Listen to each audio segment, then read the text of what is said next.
Are we live? I think so. Hello? Are we live up in here? I'm pretty sure we are. Dude, it's been like months. Yeah, it's been a minute. Straight up months. But there's not a lot of good stuff happening. So For those of you who have no idea what the hell's happening, this is the Sports Wheelhouse here on the AAT Sports Network. I am Chip at Chip for the Birds and Umpire Stories, which is really what I've been doing for the last couple of months. Joined, as always, by my brother from another mother, JD, the obvious outsider. I'll get to outsider. What's up? I know. I try to read the letters. You can't sound it out. I try to read the letters. You sound like a British person trying to say it. Oh, the obvious outsider. Hello, Yeah. love. Yep, legit. JD, how have you been doing, good chum? Just got through a grueling June for basketball in the state of South Carolina. So we just had our open period. So we've been playing a lot.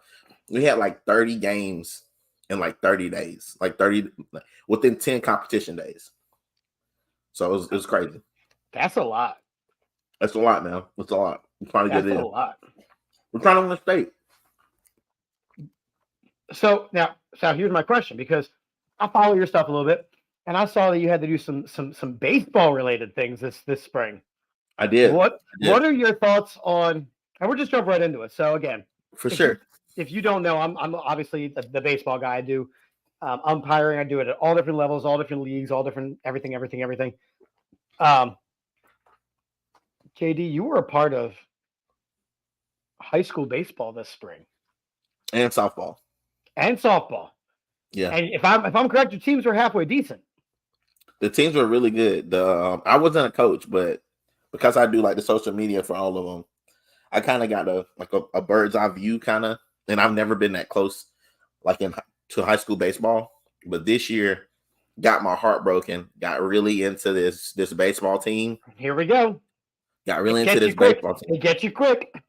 Yeah, and I got really into this. Some of them I had two of the players I coached in basketball. They played baseball as well, and got super close to these kids, man. And they lost on a pop fly foul ball, and they got out. And the kid was about to he ripped the paint off of it, but the guy ran up under it. When nobody thought he was going to get it, he went and got it, and it ended the game. So I was kind of heartbroken by it, and so. Dude, I'm very, very impressed with baseball in this area and the amount of talent in where I live for baseball. And then softball, one of our best players, she went to Ole Miss. She's just left to go to Ole Miss, and so very, very impressed with our softball team. We had our starting pitcher for softball went down, and they still. So they still were pretty good. They made it to the playoffs. They gave it their best shot, but they just didn't have any pension. So now, obviously, like I got to ask the question because again, you saw some things. How is the umpiring around your parts? It's actually pretty good. I know it is. I'll tell you how I know it is in a minute. Go ahead. It's pretty good as far as balls and strikes, and they stay pretty consistent with the strike zone here. The only thing I do not like is that you can just walk in softball. You can just walk anybody by just looking at them. I don't like it that you can just walk a person play inning after inning. Especially like a good player. It's almost like used as a strategy. And I don't like it. Make that person have to pitch to me, even if they have to pitch it 15 feet out. That's all levels now because you're on pitch counts and you're on so many different pitch counts and things like that. Like you have to be. That's the only thing I will say I hate. And if that's everywhere, then it's not. It is everywhere. Like I was doing a game and I forget. I can't even tell you what game it is. But the guy looked at me. He's like 4. I was like, he's like 4. I'm like, what are you saying? He's like, I want to walk him. I'm like, oh, got it. But then okay, so let me just ask you this: like, as a baseball connoisseur, like, doesn't connoisseur or something? I like that. What's up? Doesn't that take away from the game? It's almost like load managing people. Like it takes away from the game. So I disagree that it takes away from the game because Baseball is a game, in my opinion, more than like a lot of other sports, is a very strategy-based game. Baseball is straight up like chess. And because of that, like there's kind of like odds that go with things. So I was a it was a Legion game, right? American Legion baseball, which is Yep. kind of a big deal. It's wood bats, it's juniors, seniors, and in high school, like freshmen in college. So like there were some pretty legit kids. And Mhm. they decided to walk this kid to load the bases, which meant there was a play at any base. I get that. Sometimes it's a lot easier to have that option of a play at any base rather than like I have to go to first base. I know, So there's a and I lot get to it. it. I'll tell you what though, the team that was walked was pissed. I mean, because think about it, like your bet, like that's why you position your hitter By the the way way, you're supposed to. Rita's, if you want to sponsor us, Water ice, we need that. water ice. Water ice. All I'm saying is, like, I went to a bit, and I'm very familiar. My baby boy is playing us. I mean, my oldest son is playing in a tournament in a couple weeks up in Rocky Mountain, North Carolina. It's a Nice. wood bat tournament, and Wood bat tournaments are fun. and to be completely honest, Chip, like because I know very little about baseball, it's really fun for me. You know what I'm saying? Like I don't have to get involved in all the X's and O's. Like I'm not racking my brain to try to figure it out. So like I do enjoy that aspect of baseball, like not knowing as much as I do about some of the other sports. Yeah. So I will say that's good. And from what I see, as far as like you said, the umpiring, like it's like top notch umpiring. And there's not a whole lot of people getting kicked out of games and like referees taking over the game. Here's what I'm gonna tell you, right? So I do a lot of baseball. I am already this summer over 100 games. Sheesh. Right. And again, You still got July. I started in March, right? So this is from March until now. I'm already over 100 games. To put that in perspective, last year I did 154 games total. I didn't hit 100 until July 22nd. Right. That's something you haven't went through July, which is the most busy month for baseball, I feel like. Yes and no. But like I've been doing all these different levels. I think I'm at 106 games, 107 games, 0 ejections. Why? Because preventative umpiring, right? We talk about this all the time, preventative officiating, preventative umpiring. The bigger problem is actually the younger you get because it's a lack of understanding of rules. But I say right at the plate meeting, like coaches, if there's a question about a call, these are the things you cannot argue, right? Boom, boom, boom. You cannot argue these things. Balls and strikes. Balls and strikes, safe and out, fair and foul, catch, no catch. You cannot argue those. Outside of that, if there's a question about a rule, call timeout. Go to the umpire that made the call, because I'm doing a lot of two-man games. Go to the umpire that made the call. If we need to get together, we will. We'll come to a decision, and then we're going to move on. If there's an issue, and I say, if there's it's a basic sportsmanship stuff, if there's an issue with you, your assistants, your fans, or your players, I'm coming to you. Meaning, Right. if I'm ejecting somebody, regardless of who it is, it's you. And no head coach wants to be ejected unless they're earning it. Right. And it does add a level of accountability. And I have no problems. The closest I had, I was doing a 12U tournament this weekend, and I called a pitch, boom, it was a strike. Called another pitch, boom, it was a strike. Called the third pitch, boom, it was a strike. This kid goes down. He's a little bit sad. He's like, those weren't strikes. That one of them was strikes. 12 years old. He gets all the way back to the dugout. I don't say anything. He's still crying. He keeps going. He keeps yapping. I go, time, 21. We're not doing this. It is the first inning. We're not doing this. 2 batters later, the kid who's pitching for that team comes up. Boom, I punch him out too. Bang. See? Number 21 again. See? Did you see what I'm talking about? Time, 21. Come here. Coach, come here. I said, Liam? I said, that's right. I learned your name in the first inning. I said, that's not for a good reason. I said, we're not going to argue balls and strikes. I said, we're not going to rile up our pitcher because when he's pitching, he's going to want every one of those strikes. And guess what? There'll be strikes then too. I said, we're going to be done this. I said, that's it. He's like, okay. But I shut it down. And I shut it down in a way that it was fair to the kid. Yeah, because you explained to him that we're not going to argue that. Next half inning, I go out to him at third base. I was like, dude, listen, number one, I don't hold a grudge. We're good. I said, number two, I don't care who wins this game. And number three, I'm here to have fun. He's like, me too. I was like, cool. Pound it out. Let's go. We did. And he got hits his next two at bats. I kept him in the game. Now, obviously, when you're doing higher level and majors and things like that, there's certain things you can't allow, and I understand that. Right. But the way that I seem to umpire, we're good. So how do you know that the umpiring down here is so good? You said that. So I went up to Cooperstown, New York for their week. So they have Cooperstown Dreams Park and they have Cooperstown All-Star Village, and they do 14 week-long tournaments. Right. So it's 14 different weeks with like 80 teams. So they put 80 teams in for a week. They play a tournament. They crown a champion. They get them all out. They bring in the next set of 80 teams. Yeah. I was up there with a team from Mississippi. They brought me. How, I don't know. But Dinger Nation from Mississippi paid me some money to go up to Cooperstown and umpire some baseball. Now there's some hoopers. There's some hitters up in Mississippi. I ain't gonna lie. They got some ball players. Mississippi, Georgia, South Carolina, Florida. They got some. But Oklahoma. But every team has to bring an umpire. So that's how they staff the games. Well, I worked with a bunch of Southern umpires, Northern umpires, Canadian umpires, and I learned so much from these guys who ump college baseball down south. A guy who got a nickname of T-ball because he said the only level of baseball he's ever umpired was competitive T-ball. Meanwhile, he's a college umpire. I've umpired with guys who umpired with the Savannah Bananas. Oh, I saw them play, by the way. Okay, wait. Time out. The rest of my story. But anyway, I got better work with these guys. Tell me about the Bananas. It's like Harlem Globetrotters, but for like baseball. It's nuts. They're coming up to Philly in September. The tickets required you to be put onto a lottery to have the opportunity to buy the tickets. That's how sold out they are.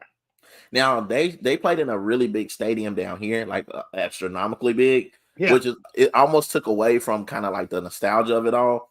Like I kind of thought it was gonna be more like I don't know, thinking like old school, like a League of Our Own type stadium, like kind of more intimate. But it ended up being bigger. It was still good. I just felt like I wanted to be closer. They're playing at Citizens Bank Park and had to do lottery tickets. How? Well, if they're only coming up there once, you got to think about that's a tri-state area. So you got New York, Philly. They sold out Boston. They're just selling places out. It's crazy. It's worth it. It blows my mind, like how big they've gotten. It's a good thing. It's a good time. It's family fun. It's kind of bringing like their family pastime, the America's greatest pastime or whatever back. And it's excitement. And plus right now in Philly, the Phillies are doing pretty good. So like everybody's coming out to watch some of that. The Phillies are doing so well right now. And like I think about how like they are, in my opinion, one of the best teams in baseball. There's no question. Oh, for sure. But you still have people who are like, well, you got to do this and you got to do that. I'm like, there are people up here. There are people up here who want to fire Rob Thompson. What are we doing? He's not Doc Rivers. What are we doing? He's not Joe Girardi. He literally is managing this team to success. You've got the daycare. You've got an MVP candidate. You've got Brother Marsh with his beard. You've got one of the best pitching staffs in baseball. Shut up. And remember before they were saying how bad the pitching was. The bullpen was terrible. And we're not having that issue anymore. It was terrible. I mean, the bullpen is probably still one of the weakest spots. I mean, but compared one to of the weakest spots compared. Yes, comparatively, it's not that bad. No, it's really not. And like, you know, right now, like you've got a couple guys on the injured list. Like you've got JT, he's out, but like Stubbs is doing a good job. Marshawn's doing a good job. Like these guys are doing a good job. You've got Bryce Harper on the injured reserve. It doesn't matter. Cody Clemens comes up. You've got Schwarber. He's not playing right now. Like everybody. If you think about like when the Eagles won their Super Bowl, right? Like everybody stepped up and did their job, and that's what you have. in an organizational standpoint, right? Like top to bottom, you've got this team doing what they need to do. For sure. Yo, LaRon, please stay around for this next topic. We're gonna get into the Sixers here in a little bit. Like, please stay with us. This guy played overseas. He's one of my. Where did he play overseas? Tell me. He played a bunch of places. I mean, I know for sure he played in the Middle East at some point. But he's a ball player. Ball player. Easily one of the best players come out of my area where I'm from. Easily. Do we want to get into basketball right now? Since LeBron is definitely on. Yes, I would love very much for him to be able to hear this conversation. Okay. So do you want to start with the end of the season, or do you want to start with the new season coming up? Let's do the new season, and because we can talk about some of this stuff. Like, we can backtrack on some of the stuff that we need to go back. And you know what we're gonna do? We're just gonna kind of blend it all in together. Anyway. For sure. All right. I would like to start. Let's go. Let's do it. With the thing that has made me the most upset. Let's do it. Let's talk about it. And we all knew it was coming.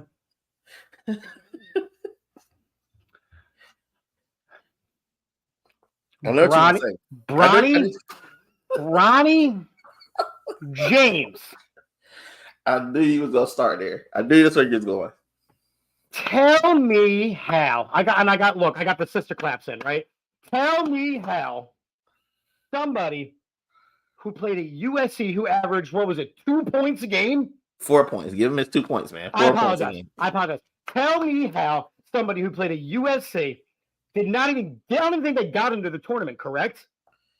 No, they Tell me how somebody who was the leader, on a team, right, who averaged 4 points a game, didn't get into the tournament, is even a draft pick, let alone no matter where he is, all because they are doing whatever they can to keep LeBron in LA under new soon-to-be-fired coach JJ Redick, because I'm sure he's going to chase him out of town too. And he's not immediately going to the G League. He's not immediately going to the D League. He's not immediately going. Look, I understand that.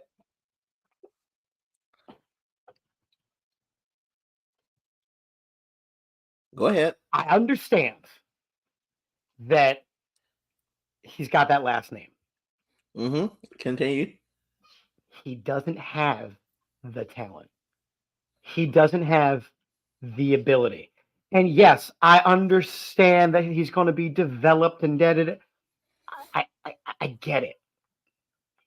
But if you look at some of the guys who did not get drafted, I'm here for it. Tell me how Bronny James did. All right. Go ahead. You have the floor. All right. I agree with you as far as, like, there's a lot of people that should have went before him. I don't like the way they bully the Lakers and other teams into not taking Bronny that might have wanted that box office appeal of Bronny, because he is box office as far as, like, the last name carries a lot of weight, and you don't really know what he's going to be. If we remember back to when the season first started, LeBron almost died because he had cardiac arrest. Right. So he almost died. So I know for a fact that has something to do with maybe why he didn't probably have the best season as a freshman. I don't know. That's a solid comment right there. I understand why, that narrative is out there. Like, he'd only averaged 4 points. I did a little bit of my research, and I did find out there was a couple players and a couple different reasons why he didn't play. He kind of shut it down towards the end of the season as well, to prepare for the draft. And he was kind of weighing his options between there and going to play like transferring schools or going somewhere. So I don't think he fit in the like their little USC bubble.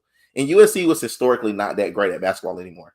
When was the last time they were legitimately a good basketball program? I mean, I think they're pretty good when they had DeMar DeRozan, I'm pretty sure. But okay. Who, by the way, we're also going to be talking about tonight because apparently he wants out of Chicago. For sure. And so we get to this point where now we got this cataclysm. And I've heard a lot of people use the word nepotism in the last couple of weeks. And he's at a franchise that is known for their nepotism. I did a little research.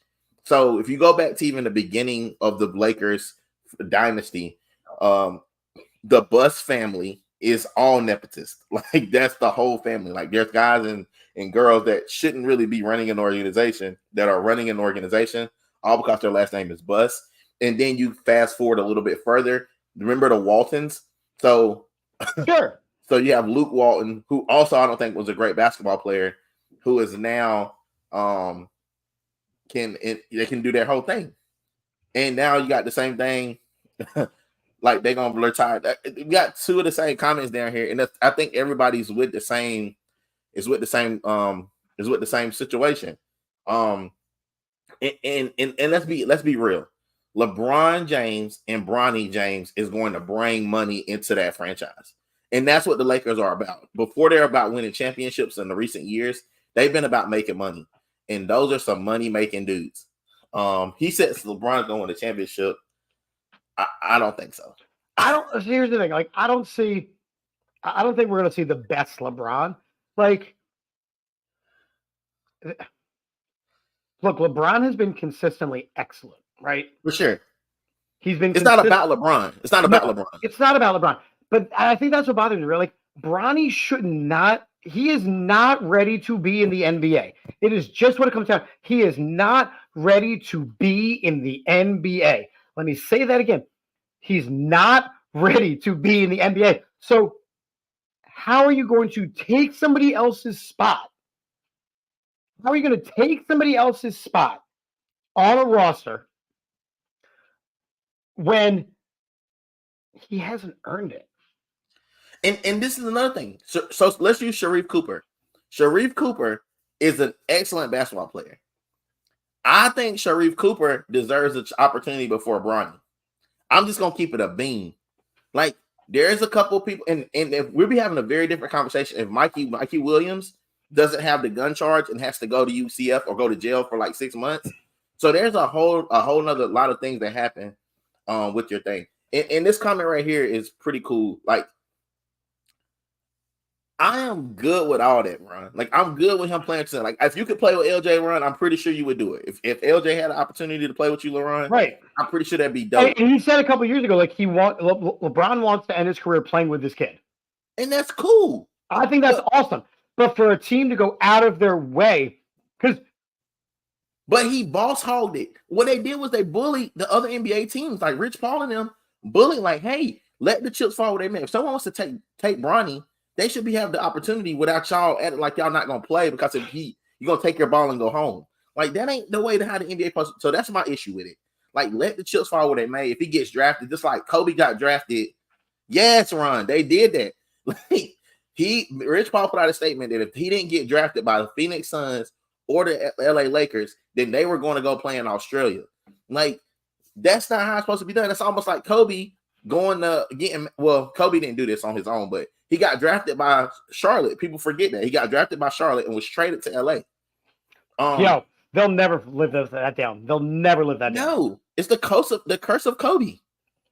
Hey, listen, I am big on like karma, doing things the right way, and that's just not how you do it. I don't care if you're LeBron, Kobe, whoever it was. Like, I'm just not cool with it because he should have just let him get drafted somewhere, and then you could have made a trade for him if y'all would have wanted him. But telling another team not to draft him, or we're not going to play there, it's almost like getting mad, taking your ball, and going home.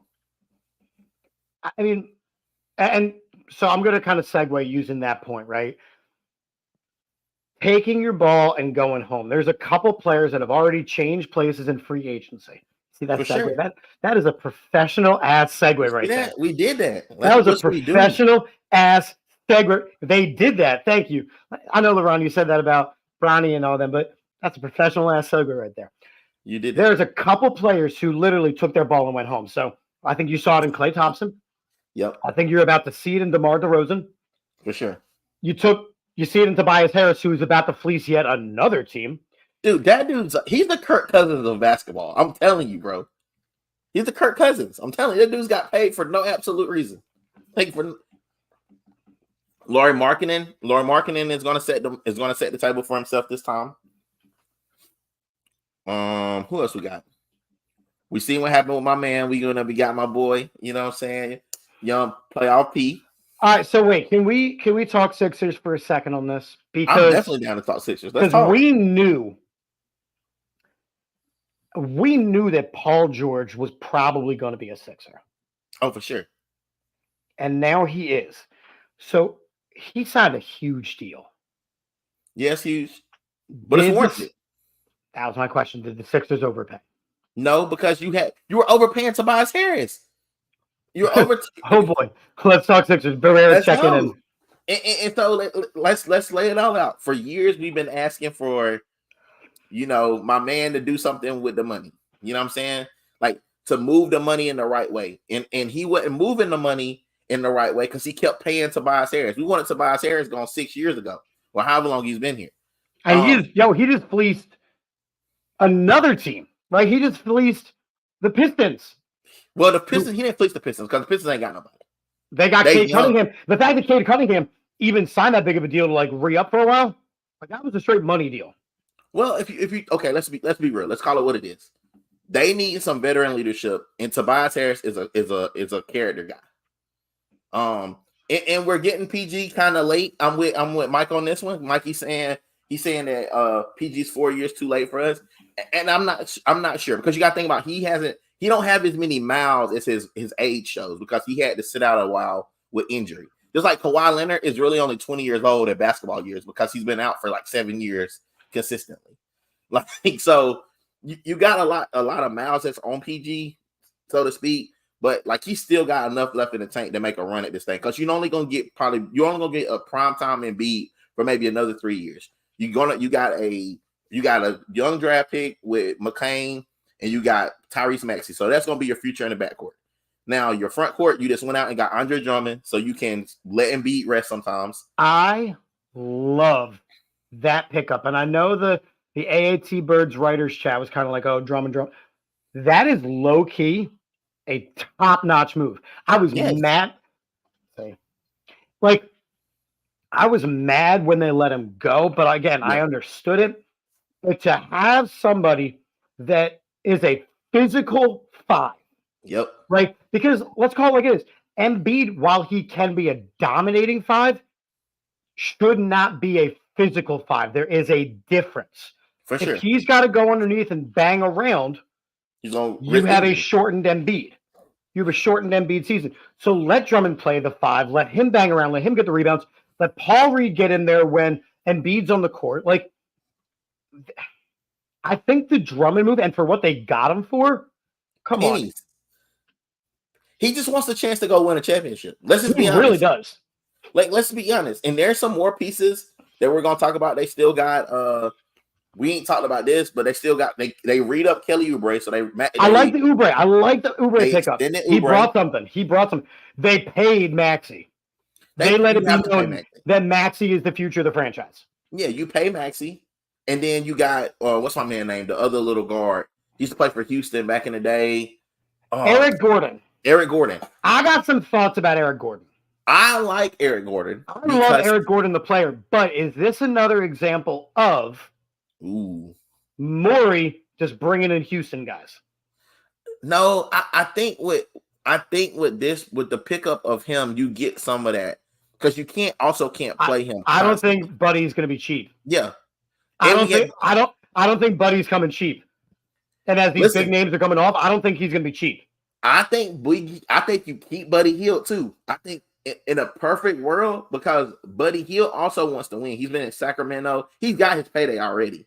So at this point, you're in the middle of your career. You want to try to capitalize on that. And I think leaving, even if he only extends for a year or two to see how things go, he's not gonna lose that much money, bro. I promise you. When they can backload it with incentives and stuff like that, they can make their money. I think if your starting line, if you were to play a game today, I think your starting lineup would be Embiid, Maxey, George, Hield, and Kelly Oubre. And you still got Mo Bamba. I forgot about Mo Bamba too. You still got Mo Bamba. Yeah, I mean, look, I don't think they're done. I like the McCain signing. The draft. I really do. But you get 2 years. You get 2 years of him to watch Maxey. You get 2 years for him to watch Maxey. And I think the McCain is just he's like a good player. and he's a good locker room pro. Like, he's just a good piece. Yeah. He's just a good piece. And, like, yeah, I think that they still need something, but it's early in free agency. And, you know, my big concern is that the Paul George deal is kind of like Mike said, 4 years too late. And I would like a young stretch 4 too. It's just they're hard to come by. Like it was always supposed to be. They were saying it was supposed to be Laurie Markkinen. It was supposed to be your stretch 4 that could shoot it, could get out and use it, and they could still use them at the 4. I like the thought process on it, but Laurie's gonna cost too much money, and I still want to keep Buddy. I really, really want to keep Buddy Hield. I think that he left a lot to be seen. I do too. I think he played way under his level. Yeah, but I think it's also a part of getting used to the system. Like you still only 1 year into Nick Nurse, and Nick Nurse, Nick Nurse. I have a lot of confidence in Nick Nurse. I feel like Nick Nurse, if you're gonna take a championship from us, you got to bring us one back. So I feel like he owes us one. He at least got to get us one. So I'm with that. I think the team is solid, and I look around. So and there's depth. There's depth, which is nice, and there's a coach. Like Nick Nurse is an actual coach. Like you give this same lineup, the same roster with Doc. Nope. Because Doc, we didn't even finish talking about the end of the season. Doc went to Milwaukee, screwed the pooch, and choked. He screwed the pooch. Choked harder than I have ever seen a guy choke with an all-pro caliber lineup. Dude, have you seen the show called Clip? Have you seen that? I haven't found the time to watch it yet. Okay, so I thought they were talking about Doc Rivers now. Like he just clipped himself. He just clipped himself. He's the worst. Like this guy is terrible. He's a terrible coach. So Lowry leaves. Who is our backup point guard right now? It's gonna be McCain. It's McCain. It's 100% McCain. Or you got Eric Gordon. So you still got somebody. And correct me if I'm wrong, hasn't Eric Gordon played all 5 spots in the NBA? And yeah, because he played for Houston, so he had no choice. We're positionless. Meanwhile, he's lined up against Shaq like, hey. Hi. I mean, it's probably Eric Gordon, Mike, to be honest. And how often is Maxey coming out the game for real? Like, he's really not. But I think what this does, because now that you've paid Maxey the way that you have, I think that it is allowed.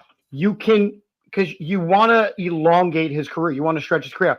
If you look at Embiid is exhausted carrying this team. So when he went out, you saw that Maxey was able to do certain leadership type things. Now you've got the two of them, and it's fair balance. Now you got to find that third piece. So you got to get Paul George. You've got a legitimate big three, and not only the big three, but you got a 3-and-D, and that's what we've been missing is that defensive player. Like every good team has that deep. Like Boston has Jaylen Brown. I mean, am I saying it right? Yeah, Jaylen Brown. So they got Jaylen Brown, who's their defensive specialist. Now we got PG. So now when you run into a situation where you got to go against the Knicks are going to be severely depleted. They just lost their big man trying to get the Nova Knicks going, and so they lost their big in that process. Did Hartenstein sign somewhere else? No, they kept Hart, but they got Hartenstein. I said, did Hartenstein sign somewhere else? Yeah, he went with the Thunder. He went with OKC. So yeah, I missed that exact move today. Listen, he's still we ran Danny Green into the ground. Y'all talk about he was a defensive specialist for like 18 years. He was like 59 years old with bad knees for the longest. They got worse. And Paul George has not played that much time in the last like 10 years. He's probably only played a half of that. So if he can stay healthy, you're good. D'Anthony Melton is gone. He's with Golden State. Yep. Batum is gone. He's back with the Clippers. Yep. I mean, Derek White just re-upped with the Celtics for $125 million. Because that's just what it is. He set the market. The market's set now. Klay Thompson is a Maverick. Please talk about that. Please. Let's talk about that.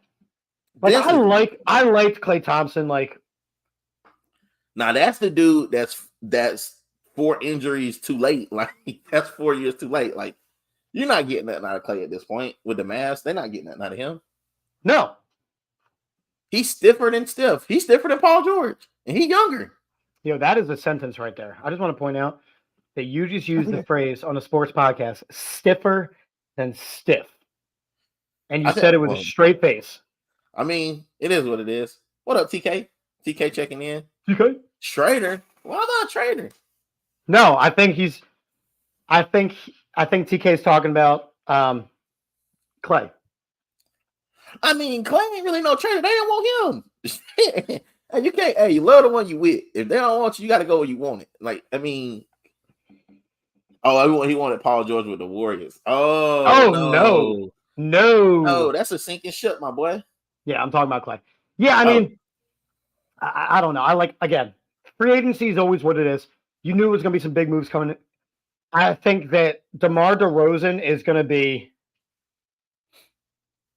That's going to be interesting. And there's another piece that we haven't talked about yet, and I'm gonna tell you about that in a minute. I can't wait to drop the DeMar DeRozan thing. I forget. They just said what the final straw was. Who did the Bulls just sign? The Bulls just got somebody that was like. I'll look it up. I'll look it up. Anyway, DeMar DeRozan has been a potential free agent for years now. Lonzo never came back. Lonzo's not coming back. Lonzo's not coming. I mean, and if Lonzo comes back, I mean, you want to talk about a couple injuries that are injured? Oh, they signed. No, they signed center Jalen Smith. I mean, they played the center, but nothing crazy, and they got rid of Andre Drummond, but nothing crazy. I don't know. I saw. Yeah. The Bulls are just not a good team. I mean, was it Zach LaVine? No, they just saw. Hold on, I just saw something. Hold on. The Bulls have. They got Buddy from North Carolina to run it. Somebody that they got. Oh, Kobe. They got Kobe. Oh, Giddey. No, Josh Giddey. Josh Giddey's trash. From OKC? That's what I'm saying. So they got rid of Caruso and they got Josh Giddey, and apparently that's what is going to be like the end of it. To be honest, everybody's talking about how they love playing with Caruso. Everybody said that. Caruso's a fucking baller, dude. They say they like playing with White LeBron. Yo, you know who's better? All right, here you go. You can build your franchise around one person. White LeBron or LeBron's white sperms? I'm talking about Bronny. I know. Talking about Bronny. I'm gonna go Bronny. He got star power. Get the fuck out of here. I'm serious. Get the fuck out of here. Listen, I'm telling you, B. Like, you trying to sell tickets. We got a lot of stuff coming in here. No, we got great stuff coming in here. I'm surprised Harden stayed with the Clippers. I'm not. He's got, and the best part is, right, he signs, I think, a 2-year deal. He's got an opt-out after the first. Do you want to guess how much he's going to opt out? Yeah, like, Bronny sucks. What is going on with the LeBron? People. Nobody wants Zach LaVine. Every Sixer fan wanted him since always. What's up, guys? Javier checking in. They swear Giddey's a playmaker. Giddey is not he's not a playmaker. He's not a playmaker. Like, when Shai Gilgeous-Alexander is your star, and he showed, by the way, he should have been MVP. And he should have been MVP of the league. The Lakers just got Connect, right? Yep. So it don't even matter that they got Bronny. He ain't gonna see no time. But that's the issue. So you go ahead and you get a guy who you know is not going to get any time. Like, what are we even doing here? What are we even doing here? Big Johnny says Bryce is the truth. Now there you go. So is LeBron going to stick around long enough for the Lakers to swoop in and get Bryce, Bronny, and LeBron? Which, by the way, when the Lakers were looking for their next coach, LeBron flat out said, Anthony Davis, talk to him. He's the future. Like, who does Anthony Davis want? Boy, stop. We already know what it's about to be. LeBron about to be player coach like Michael Jordan on Space Jam. and he gonna have an assistant coach in JJ Redick. It's like they on that little weak ass podcast they got talking about horn sets. Like we all know horn sets. Like, why did y'all make this podcast so y'all could show everybody that he knew what he was talking about from the basketball perspective? Yo, let me tell you, they've been destroying the JJ Redick thing. Like, I like JJ Redick, but explain to me how Sam Cassell still has not been named a head coach anywhere. But that's what I'm saying. He just got a chip. So I was unaware that he was with the Celtics. Yeah. You know what I'm saying? Like, I was unaware. And then I started looking at it, like, you think about the cohesion of, look what he did to Maxey. He made Maxey Look what he did to Maxey. Look what he did for Derek White. Look what he's done for Jaylen Brown. Look what he's done. Look what he's done. Look what he's done. Mark Jackson. We got people talking to him. Mark Jackson. We got Jeff Saturday of the NBA. Ooh. Like, you're right. Listen, everyone is making so much good points. Y'all making this easy for us. Like, it's to a point where JJ Redick is Jason Kidd. And you see how well that's working out for Dallas. They did make it to the finals, of course. Yeah, whatever.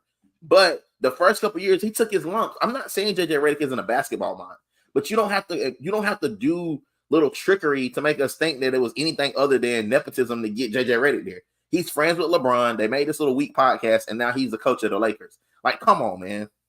Yeah, but if you also look at like I can understand if the Lakers went out and they got somebody who, yeah, I agree, Mike. I would have taken Sam Cassell in a heartbeat too, but I think that when you got rid of Doc, you had to kind of cleanse the coaching staff that came with him. You did. So, look, I would have loved Sam Cassell, but unfortunately, he was an assistant for Doc.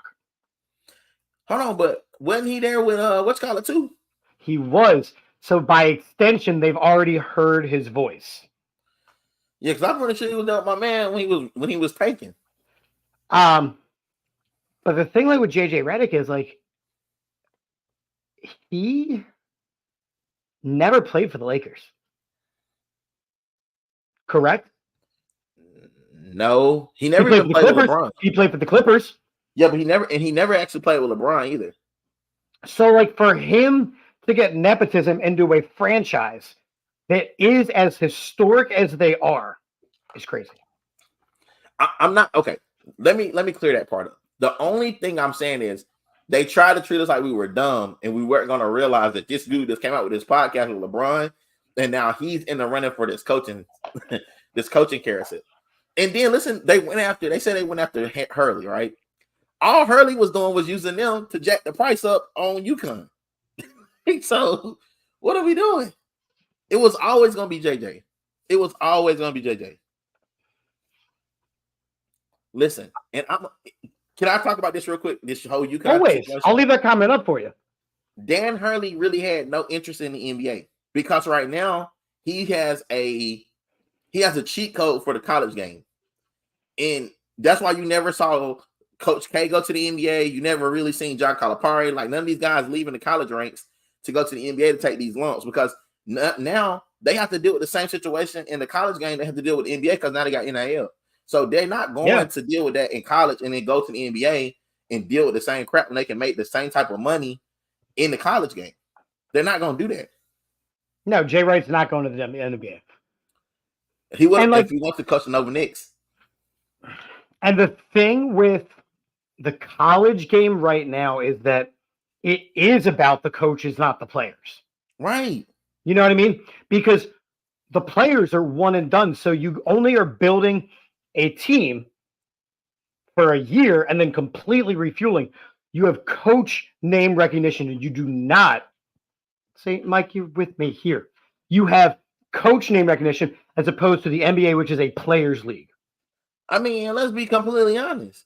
Like, if you get into it, like Dan Hurley has secured himself a job for the next 20 years. He don't have to win nothing else. Like, even if he don't win another game at UConn, he was going to be there until he decides he wants to leave because he's good.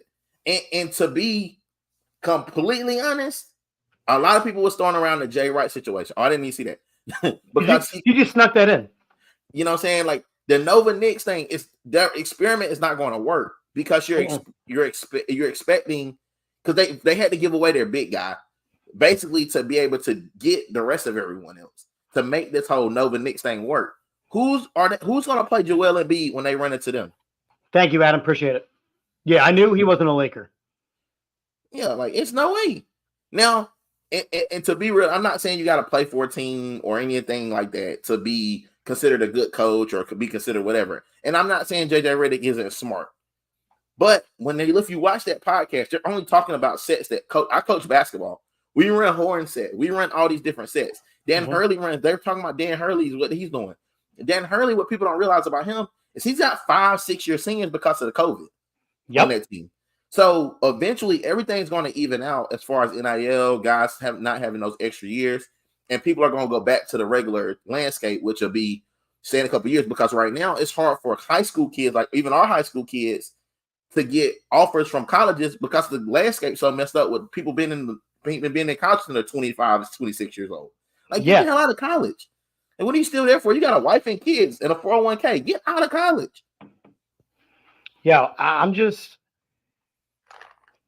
it blows my mind, like how much, and we talked about this like right around the time of the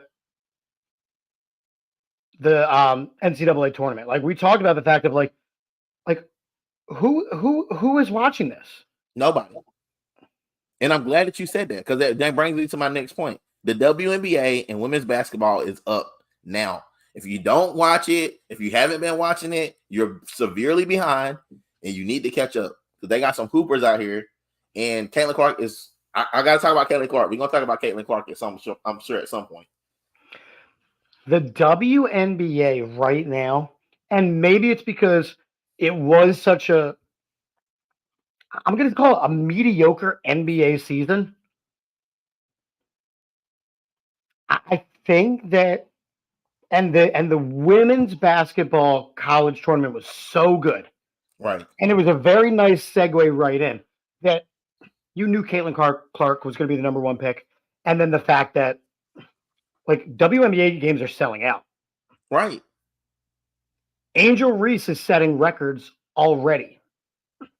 Yes. But the fact that like an Angel Reese foul is on CNN, what are we doing here? Are we finally getting the equal treatment that we always talk about with the girls, where if a black person commits a too hard of a foul, it's thuggery. If a white person commits the same foul, that's because they're hard basketball players. They play hard. Are we now at that point where we all start saying that about the WNBA? Are we finally equal? You and I have got a really good place where we can talk about this kind of stuff. We can, but I'm just being honest. Like, I don't know, because, like, to be real, like, when they were saying that Caitlin Clark was taking her lumps, like she was, but so did Michael Jordan. Like, they had Jordan rules. Like, they will flip dude as soon as he get in the air. So, to be completely honest, she just paying her dues. To be real, like, if you think it's racially motivated, I don't think it's racially motivated. But I also saw Diana Taurasi talking shit to her and busting her ass. Like, and so I don't think it's racially motivated. I think that at the end of the day, I think that this girl is. I think any rookie is gonna catch a hard time. Like, Angel Reese got pulled down by her shoulder early in the year, if y'all remember. She got pulled out of the air by this girl, and I don't think it was malicious. But when you're a rookie, they gonna make you feel it. Like, you're gonna have to take these lumps. Unfortunately, that's a part of the game. If you can start throwing on some of these comments, they're pretty good. But yeah, they are pretty good. And to be completely honest, if we keeping it a bean, like this comment from TK is as good, because he's basically saying what it is. Like, they don't want a whole bunch of masculine women doing this. It's unmarketable. They already because if they did, Brittany Griner would have been a humongous superstar. And on top of it, bro, and I'm not trying. I hope I don't get canceled for saying this, but I'm gonna say it anyway. You know me, I'm just gonna keep it a bean. If they wanted to watch masculine people play basketball, they would just watch the NBA. You gotta look like the girl, because they watching the girls league. Like in SQ, pretty girl. You know what I'm saying? You got Kelsey Plum, pretty girl. Asia Wilson, pretty girl. Like, they can be pretty and still hoop. Angel Reese can still hoop. She a pretty girl. Like the girl that just come out of South Carolina, the big girl, Cardoza. She's a pretty girl. She can hoop. Like 3 or 4 of them girls that play with Chicago are pretty and they can hoop. And I like that, the WNBA is smart. Like, they're trying to do the right thing by, like, showing them all walking in, like, and they got their fits, and they got this, and they got that. And then you put them on the court, and, like, hey, guess what? Girls can ball. But you and I have talked about this before. When did the WNBA when did girls college basketball start getting the most successful? When they started playing just straight ball that the guys were like, oh, I could do that too.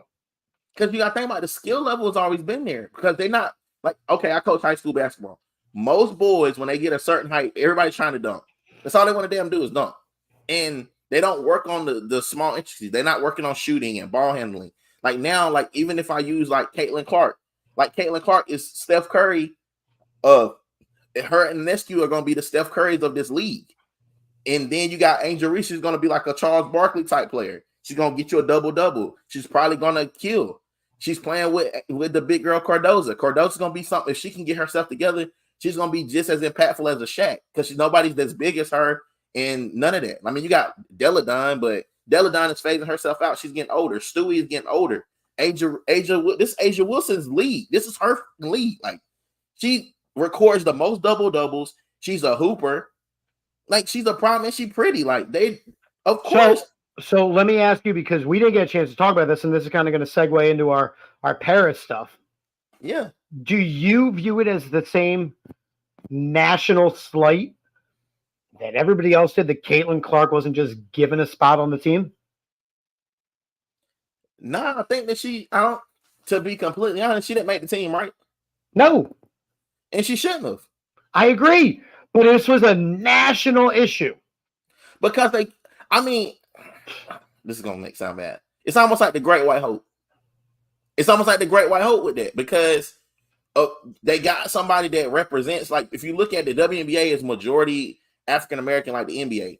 So they get that one player. It's like Caitlin Clark is their Luka. Like he's their version, like she's the version of Luka. Like a lot of people like Luka because I think Luka's a dog, but other people like Luka. Caitlin Clark, she's good in all time zones. If you know what I'm saying. Yeah, she good like with the sweetest, like, you know what I'm saying? Yeah, the places that, you know what I'm saying, that they don't care nothing about Asia Wilson, yeah, you can throw her. She's good through all time zones. So, so here's my thing, right? Kristen Leitner, yeah. Here's my thing with Caitlin Clark specifically, right? So it's not like the women's team was just made last week. These are girls. I apologize. These are women who have been practicing together for the last 3 years. Facts. This team was already made. Facts. So for them just to go, oh, Caitlin Clark, she's the new face of the WNBA. One facet of this, we'll put her on the team. Even if they put her on the team, she would not play. She would be the 15th person on a 15-person bench. And to be completely honest, a whole lot of other rookies ain't playing. Like, you got a list of other rookies. You got to pay your dues, man. Like, you got some girls like Chelsea Gradham is a problem. Like Kelsey Plum is a problem. And SQ is a problem. Like, these girls, Asia Wilson's a problem. And in 4 years, absolutely, she'll be the marketing piece.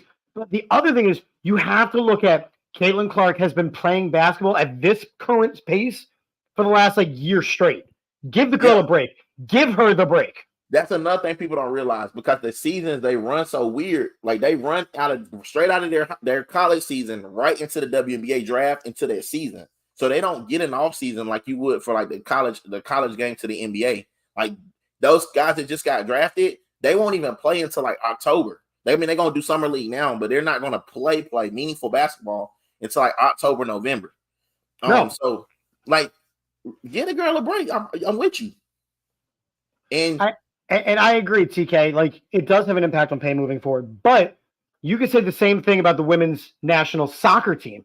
It hasn't changed pay. The women's national soccer team, they got more pay. But again, when you look at the women's team and the men's team, the women's team is the better team and has been historically. They still are underpaid considering what they have brought to U.S. soccer. Oh, the WNBA will always be underpaid compared to the NBA. Ain't nobody signing Caitlin Clark, who's eventually going to be the best player in the league. That's the prospective guess. Ain't nobody signing Caitlin Clark to what Jason Tatum just signed. I'm gonna be real. I'm about to blow everybody's mind right now. I'm about to say something that's gonna blow y'all's mind. Caitlin Clark will not even be the best player in her draft class when it's all said and done. The only thing that will stop her, will make her the best player in her draft class is if Angel Reese gets injured because she plays a little bit more banged up game and she's gonna miss more time. And the way that the game is going, I believe that Angel Reese is gonna be a bigger player because she is grimy. She's playing in her market is Chicago. Like, when have you ever seen NBA players tell a WNBA player, "Don't worry about a fine, I got you, sis"? Like, that's and that came from a player that's not even playing for real. Like, he ain't played in years. Like, Angel Reese has star power. She had star power at LSU. I didn't like her because I'm a Gamecocks girls basketball fan, but the girl's got star power. Like, she's got people galvanized behind her. And yes, she's a topic of scrutiny, but hey, man, all publicity ain't bad publicity, brother. So eventually, and she's already breaking records, and they're not talking about it. Like, she's recording double doubles, triple doubles. Like, I think she's got 10 straight double doubles, right? Double doubles. It's a rookie year. Because she's just a baller. Huh? Because she's just a baller, right? Is it me? What's wrong with her arm doing layups, Angel Reese? Go ahead, coach. I gotta watch her. I gotta watch her shoot layups. I would think I see her as getting rebounds. She should win rookie of the year, but you know why she won't. I didn't say it. I didn't say it. I'm leaving. Hey, I'm saying. I got this one. Al, sounds about white. Thank you. I appreciate Speaking of sounding about white, let's talk about the Philadelphia Eagles. Let's do it, man. Let's talk. Why are they hating on my man Jalen Hurts? They been hating on him, bro. What you mean? Delco been hating on my man the whole time. He doesn't smile enough. What does he need to smile for? I got you, Al. Right? He doesn't smile enough. This ain't no beauty pageant. Does the man win football games? Yes. What we smiling for? We ain't won nothing. What we smiling for? We got work to do. You don't smile when the job not done. You smile when you turn in your when you hit that button.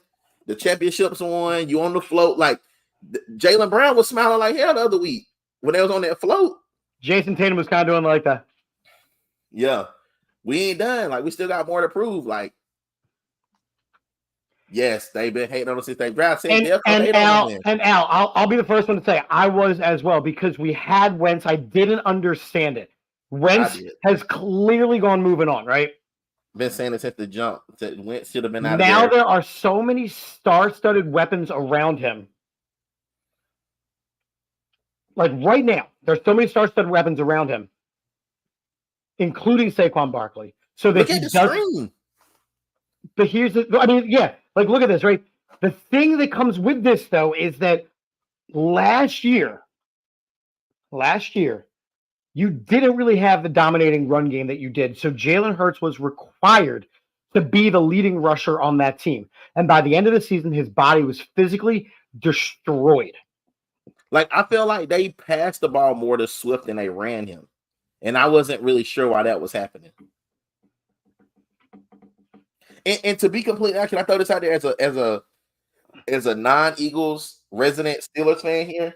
Yeah. Like, you need to realize what you really done. Like, I don't think people have really like grasped the concept of what's about to happen.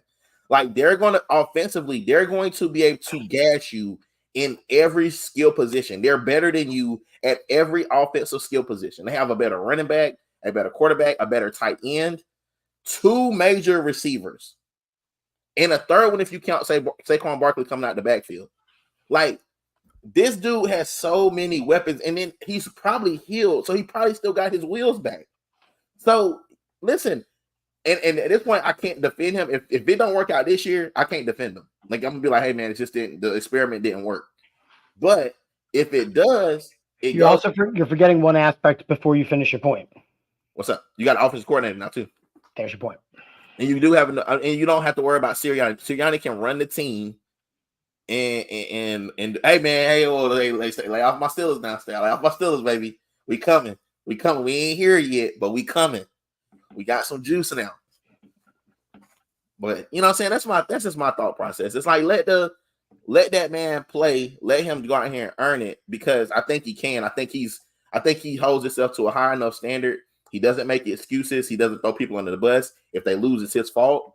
And it's not a but with it. It's always his fault. Like he could have threw Nick Sirianni under the bus about the playbook being trash, but he didn't. Hey man, I got to be better. He took so much of that brunt of that stuff last year. I got to be better. New center is Juergens.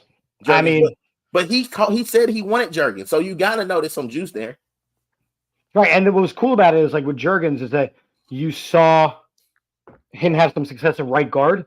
So like in reality, you could bring in a center, but we're pretty solid there. No. No. I am not sold on Caleb Williams.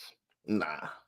And again, I'll be the first. He got that same stupid line that Fields had. Yeah, and he's got some weapons for sure. And I will be the first person to say that I also was not a big fan of Jalen Hurts. I'm thinking that Jalen Hurts could do it, but I don't think that Caleb Williams has it. All right, I'm gonna throw this out there. This is a hot take about my Steelers. The Steelers make the playoffs this year. I'm calling it right now. We making the playoffs, bro. And I don't know if it's with Russell. I think we let Russell have it at first. You see what he can do. If his butt is too old, you get him up out of there. You let Justin spin. It. And I know you're a Bears fan, so I know you didn't have Justin Fields, but I don't think Justin Fields that bad. I really don't. I just think he was in a bad system. I saw him play at Ohio State. The dude can play. He killed us as a Clemson fan. He killed me. You can't tell me anything about Ohio State quarterbacks. CJ Stroud is doing his thing. That's what I'm saying. I think Justin Fields would have too. I think Justin Fields needed a new setup. He 100% needed a new setup. The Bears are a stinking ship, bro. Like I'm just gonna keep it a bean. They might be better now. Keenan Allen, man. DeAndre Swift. They say his accuracy is a problem, but I seen the dude gash us. I'm telling you, I'm a Clemson fan. Dude killed us. I'm telling you. And we had a good defense that year. Dude can play. I don't know. It's going to be an interesting season, but I'm telling you, the Eagles are the front runners. We go as far as Jalen Hurts takes us. We have the coordinators. We have the players. And nobody in the NFC East is stopping us. The Cowboys are trash. They're trash kids. They're burning. The Giants are trash. They should just mail it in. Redskins. What are their team name again? The Commanders. Oh, that's for real. I thought that was a dream. Okay, they stink too. Commanders are going to make the wild card this year because that's offensive. Listen, I don't like saying it. That's a hot take. I don't like saying it. But the Commanders had some weapons. They didn't have a quarterback. They didn't have a coach. They had some weapons. I think they sneak in at that like 8 spot. Now the Giants gonna have a good defense, but defense don't. They had Daniel Jones and Saquon Barkley's gone. And they got a defense, but that's gonna be all they got. Just throwing it out there right now. Too early to call it. I'm gonna give it to you right now. Too early to call it. Trajectory of the Phillies, the Eagles, and the 76ers. Mm-hmm. Too early to call it. What you got? What you mean? Too early to call it. Phillies are winning the World Series. Ooh, this season. Ooh, hot take. Eagles will be back in the Super Bowl within the next 2 years. Ooh, hot take. Sixers will make it to the second round next year. You can't give them the East Conference final. It's this.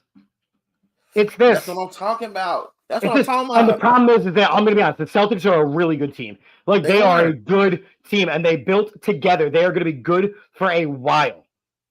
They just don't have anybody to stop that monster name Embiid. Neither does the Knicks. So I got us going. So if that matchup happens, I like it. He's saying down on the Sixers. Sixers win it all. All right. Can I give mine? Because I'm not a 4x4, but I rocks. You know what I'm saying? I rocks with the city. All right. I got Philly. I got the Phillies making it back to the World Series. I don't know if they win it, but I know they make it back. I got a feeling they make it back. They give me that. It's gonna be a Phillies Yankees World Series, and that's gonna be big buck. That's big money. I'm coming for big that. money. I'm coming for that. MLB wants that series. I'm coming to watch that game, one of those games with you. Put it on the docket. The Eagles, they make it back to the Super Bowl. I'm calling it right now. This season, they go back to the Super Bowl. The NFC East is back in full effect. It's only the Eagles and no one else. I don't think San Francisco can knock them out. Like, I'm gonna be honest with you. San Francisco doesn't do. They are choke artists. And then I got the 76ers going to the Eastern Conference Finals at the least. So 3 out of 4 Philly teams are going to be, because if you think about it, they've been consistently good. Like, the Phillies have made it to the World Series. The Eagles have made it to the Super Bowl. Like, they're not bad franchises right now. I don't think Jaylen Brown is overrated. I think that Jaylen Brown has a really good foundation built around him, which allows him to be his best self. Yep. I still think Tatum is the star of that team. I think that they keep Drew Holiday. It's all gravy at that point. That's what I'm saying. Al Whitney.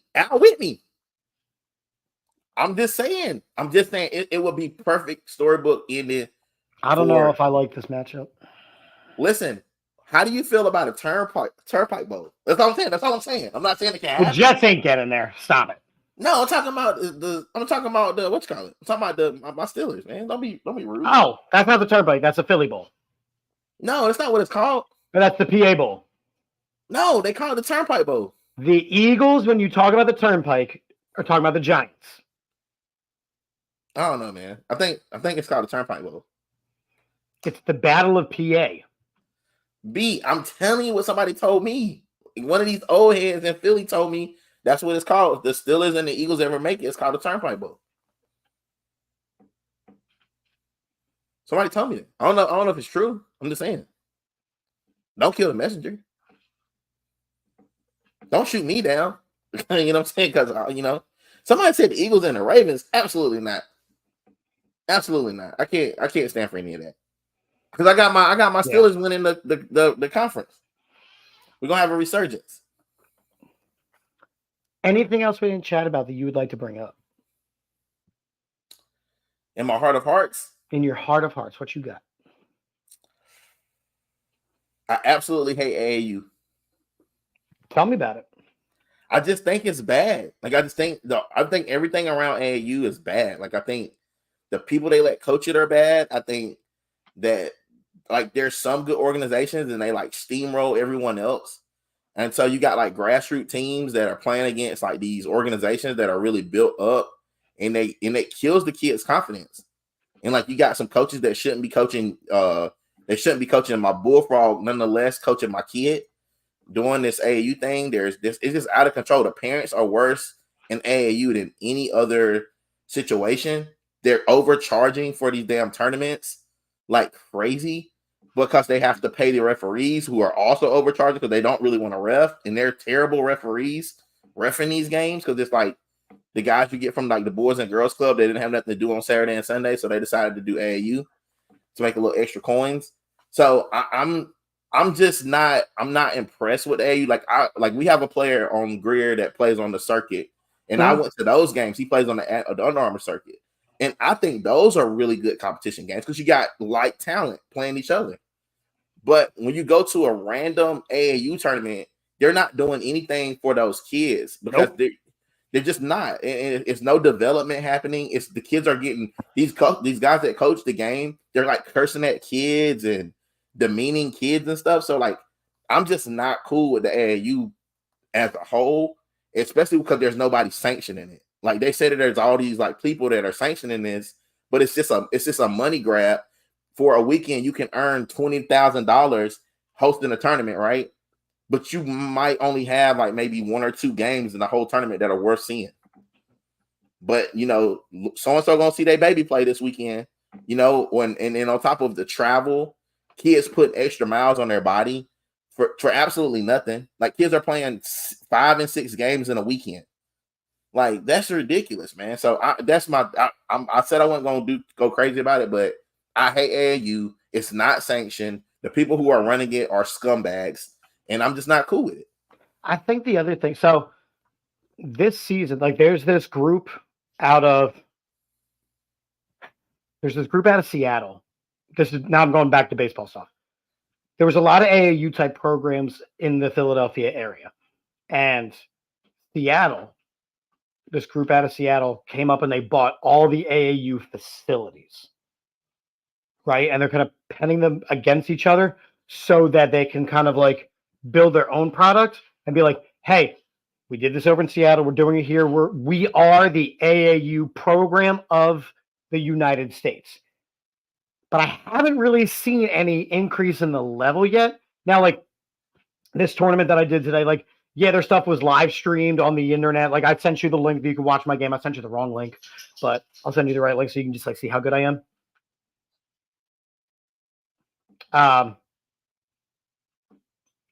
But they came in with the mindset of we want to eliminate this league, and this league. Like it's almost like corporate takeover. And that's kind of where TK and you were both saying like the money game thing. I